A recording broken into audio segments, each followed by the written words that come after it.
சொல்லுதல் யார்க்கும் எளிது, அறியவாம் சொல்லிய வண்ணம் செயல் என்றார் சென்னா போதார் செந்தமிழ் புலவர் திருவள்ளுவப் பெருமான். எதிர்கட்சியில் இருக்கிற போது எது வேண்டுமானாலும் பேசலாம்.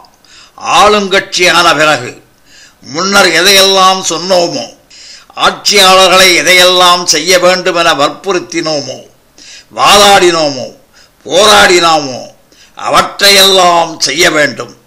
சொல்லுவது யார்க்கும் எளிது, செய்வதுதான் எவர்க்கும் அரிது. எதிர்க்கட்சியாய் இருக்கும் போது எதை சொன்னாரோ அதையெல்லாம் ஆளும் பொறுப்புக்கு வந்தபின் செய்தவர் பேரறிஞர் அண்ணா அவர்கள். இதனை இதனால் இவன் முடிக்கும் என்றாய்ந்து அதனை அவன் கண் விடல் என்ற குரலை உணர்ந்த மக்கள் இத்தகைய செயல்களையெல்லாம் செய்யக்கூடிய அறிவும் ஆற்றலும் சிந்தனையும் செயல்திறனும் கொண்டவர் அண்ணா என்று உணர்ந்து ஆட்சி பொறுப்பை அவன் கண் விட்டனர். அண்ணா நிறைவேற்றிய அற்புத சட்டங்கள் 1967ஆம் ஆண்டு தமிழகத்தின் முதலமைச்சரான பேரறிஞர் அண்ணா எத்தனையோ சீரிய திட்டங்களை நிறைவேற்றினார். தேறிய சட்டங்களை உருவாக்கினார். சென்னைக்கு தமிழ்நாடு என்று திருப்பெயர் சூட்டினார். சுயமரியாதை திருமணங்கள் சட்டப்படி செல்லுபடியாகும் என சட்டம் செய்தார். கலப்பு மணம் புரிவோருக்கு தங்கப்பதக்கம் தந்தும் அவர்களுக்கு வேலை வாய்ப்பில் முன்னுரிமை அளிக்கவும் செய்தார். ஏழைகள் வயிறார உண்ண, பட்டினியின்றி பசியின்றி வாழ்ந்திட ரூபாய்க்கு படியரிசி திட்டத்தை கொண்டு வந்தார். எங்கும் தமிழ், எதிலும் தமிழ் என்று சட்டம் செய்தார். இருமொழி திட்டத்தையும் நிறைவேற்றினார். இத்தனை காலமும் எந்த இந்தியை எதிர்த்து போராடி வந்தாரோ அந்த இந்திக்கு தமிழ்நாட்டின் அதிகார விகிடத்தில் இடமில்லை என்றாக்கி, இந்திக்கு இங்கே இடமில்லை, தமிழ் ஆங்கிலம் என்கிற இருமொழி போதும் என்று அறிவித்தார். 30 ஆண்டுகால மொழி பிரச்சனைக்கு தமிழ்நாட்டை பொறுத்தவரை, தமிழ்நாட்டு அரசை பொறுத்தவரை ஒரு முற்றுப்புள்ளி வைத்தவர் முற்றும் துறந்த முனிவரைப் போல பற்றுகளற்றவராய் வாழ்ந்த மூவா தமிழுக்கு தம் முத்தார மொழியால் முழு பெருமையையும் சேர்த்த மூதறிவாளர் 20ஆம் நூற்றாண்டில் திரும்பி வந்த திருவள்ளுவ கோமான் பேரறிஞர் அண்ணா அவர்கள்.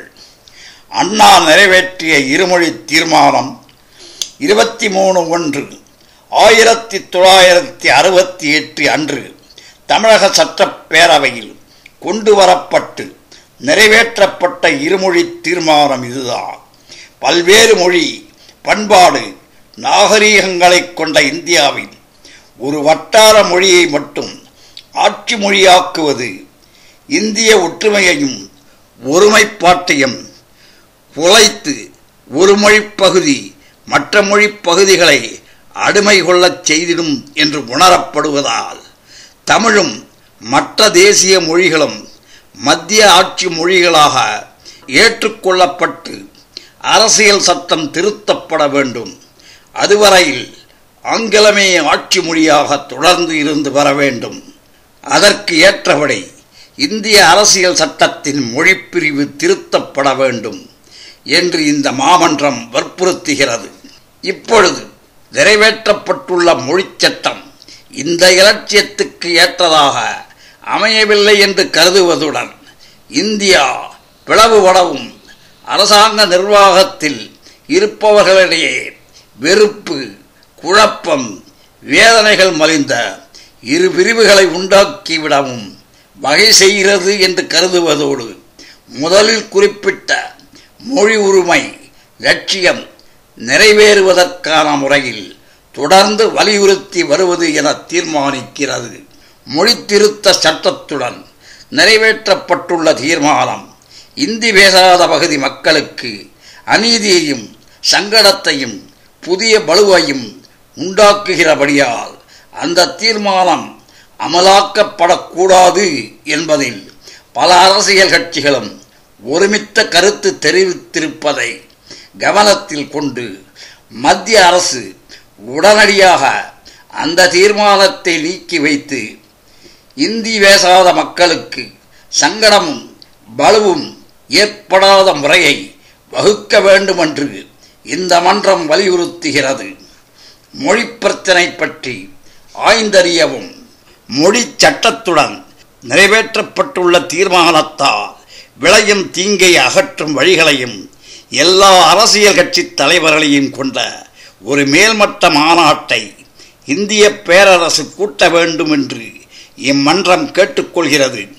மொழி சட்டத்துடன் நிறைவேற்றப்பட்டுள்ள தீர்மானம் இந்தி பேசாத பகுதியினருக்கு வலுவையும் சங்கடத்தையும் தருவதுடன் மும்மொழி திட்டத்தை நிறைவேற்ற வேண்டும் என்று வலியுறுத்துவதன் மூலம் இந்தி திணிப்பை நடத்தி இந்தியையே ஆட்சி மொழியாக ஆக்கி வருவது என்ற நோக்கத்துடன் அமைந்திருக்கிறது என்று இந்த மன்றம் கருதுகிறது. மத்திய அரசின் இந்தி திணிப்பு திட்டத்தை இம்மன்றம் ஏற்க மறுக்கிறது.